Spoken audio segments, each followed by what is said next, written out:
Yu-Gi-Oh! Mint.com is now TradingCardMint.com. Please check out their selection of over 20,000 cards with prices cheaper than TCG Player.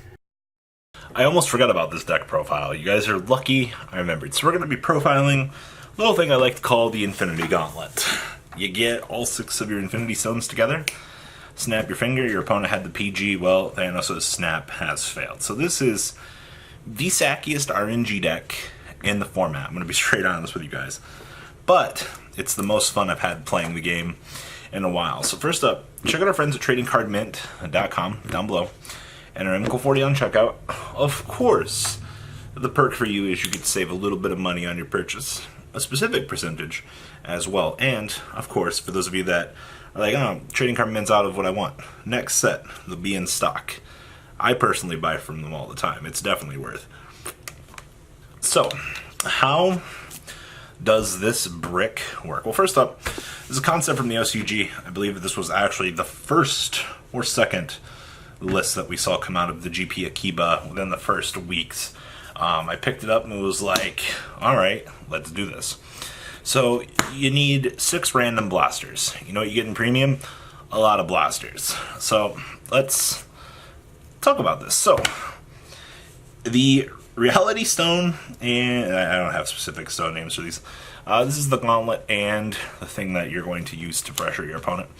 Continuous on your turn. If you have 6 different blasters, you gain the combined power of them, and they're criticals of all of your rear guards. So, I mean, I believe this works with Force 2, get the super power up. But there's that. Then when you drive check a blaster, he gets to call it to open rear guard, because, you know, it would have been too unbalanced for him to call to an occupied circle, but, you know, alas, that'd be fine. But we've also cheesed this a couple times. We've had 4 rear guards swinging with him, drive check a double blaster, enjoy getting continuous. So you've kind of always got to be on edge for this. I don't think a lot of people are going to take this deck very seriously when they see it, but nonetheless, you have the superpower here. You kind of got to decide which circle you're going to give the gift marker to. I've personally found if I don't assume they have the PG, I'll give it to the Vanguard and then just pressure them, but when you're going second, you have to kind of play the standard restand game with Flogels and stuff. We play 3 copies of Blaster Blade Exceed. I particularly like this because it does act as a break strider to go get more copies of different blasters. Also, rear guard, you can pop something. That does come up every once in a while. I don't know, outside of that, the card is very good for what it wants to do. I was thinking about cutting one of these for Majesty, just to have one more different name blaster in the deck. But, I don't know, this has been pretty okay so far in terms of testing. And then, of course, we have the 1 copy of ye old New Style Blaster Loot. We care that he has Blaster in his name. That's really about it. But just more of a standardized grade 3. Generates more pressure on the opponent, and Papa likes pressure. I really wish that Exceed would be able to pick up his 5k boost, but you know, it's okay, nonetheless. But hey, in the longer games when you need to recycle blasters, he does come up. Now, as anime as I am, we have the 4 copies of Blaster Blade. Now, I've been a love-hate relationship with this card because I want to cut it down to 3 and play another blaster, but just because how many times I hit this along the way and how not excited I am about it. But, you know, nonetheless, can't really complain about it. Standard 10k base, but if you hit multiples of this guy, it's not like you can't rewrite it. Also, we play 1 of each Blaster Blade because we like to pretend that we're from the anime. And then we have this broken card. This card is... This is some good. So Blaster Arrow, if you have 6 different blasters, she gets continuous 15k. So she stands at 24k by herself. I think it's only come up once or twice. But she's relevant when you have to go for the cheese. And when she swings, you get to look at the top card of your deck, either put it on the top or the bottom, as long as you have a Blaster or Arc Saber Vanguard. So, yes, this is important. No, you can't play the deck without this. But these are super cheap. You should have no problem acquiring these whatsoever. I think the most expensive stuff in your deck is going to be the focals and stuff. But yeah, thank you, Blaster Rapier, for being everything that I've needed in this deck and more. Now, play the one copy of the Blaster Blade Spirit. I was going to say Seeker for like 2 seconds there. I was like, no, we don't play Seeker yet. I was thinking about it for the different name, but standard 10k base. If you're forced to ride it, I mean, you don't lose any real value. Also, different blaster.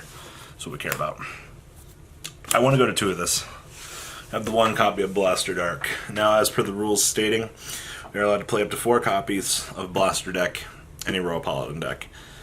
Twin Drive is particularly important with this. You just have to make sure that obviously you have a Royal on the field, that way you can trigger your Royal Paladin triggers. Because if you don't, you're not going to be able to trigger the triggers of your unit. Fun little old ruling that you have to have the unit on the field to trigger it. So if you just ride Blaster Dark and you're like, oh, we'll be fine. No, you won't be fine. Not at all. But I do want more in the deck because I'm starting to see the early Twin Drive mattering a lot more at this point. It's kind of something that I've been seeing a little bit more, just for genuine sakes. Then we only play the 1 copy of the new Favored Pupil.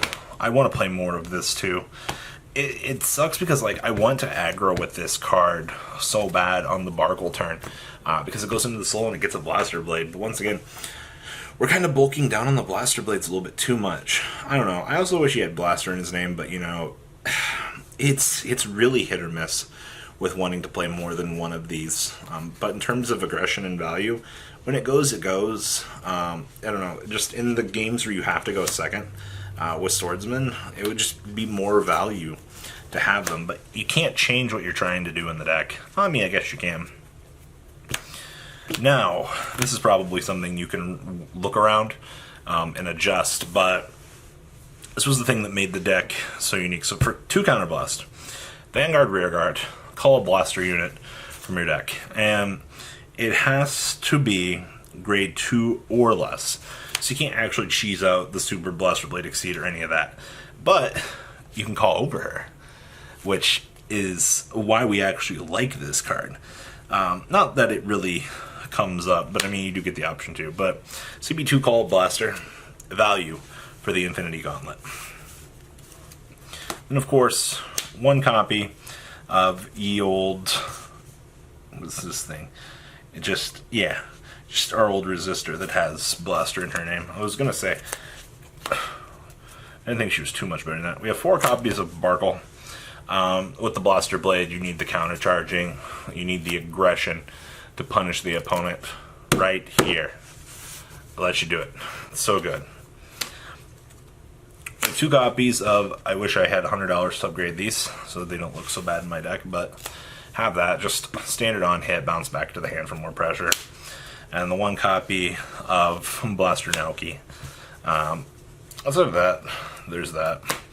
I play the 2 copies of the old Laurel Knight, standard Stride Fodder. And then last but not least, 2 copies of our Perfect Shield. I'm calling this off of our G-Guardian.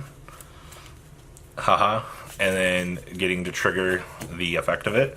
Always free. 1 copy of Ye Old Winglebrave, best starter that this deck has going for it. And then we have 2 copies of the Draw PG, 1 more copy. This deck's ratios are really weird. Like I said, 3 PGs, 2 of which are the draw, which is pretty fine. Crits, 4 Fogel, 4 Owl, and 1 copy of just a regular base Fogel. And then we have 1 counter charge heal, 3 copies of the regular heal triggers, just for the pressure ability. That is what life is about. Now, G-Zone. We have 2 copies of Fidus, Mr. Swords Guy, because this card is broken. 2 copies of Gansey Pants, because we want resist on those Blaster Blades. That's literally all it is. Whatever, just come up all that much. Alfred's for the pressure. 2 copies of Alt Mile, because calling an additional grade 2 is really good. 1 copy of Garmor. 1 copy of Ultima. 2 copies of Marin. Like I said, this is why you play the grade 1 PG to cheese it in. Mr. Super G Guardian. 1 copy of Doggo. 1 copy of Dismal. And 1 copy of a Gleam. And, of course, it's just not a deck without the super cool force markers. Alright guys, please check out tradingcardmint.com down below. Tell me what you guys think about the list as well. Enter MCool40 on checkout. Save a little bit of money on your purchase from them. And, well, that is my rendition on the Infinity Gauntlet deck. It's a lot of fun. It really is. Alright guys, I'm out. Peace. That's not all, card fighters. Please subscribe for more Cardfight Vanguard content. Please remember to check out MCool40 for Yu-Gi-Oh videos, and please check out mcoolgames.com, my store, along with No Limit Gaming, NLGTCG.com for all of your guys' trading card game needs as well. Until next time, guys, remember to hit that subscribe button. Later.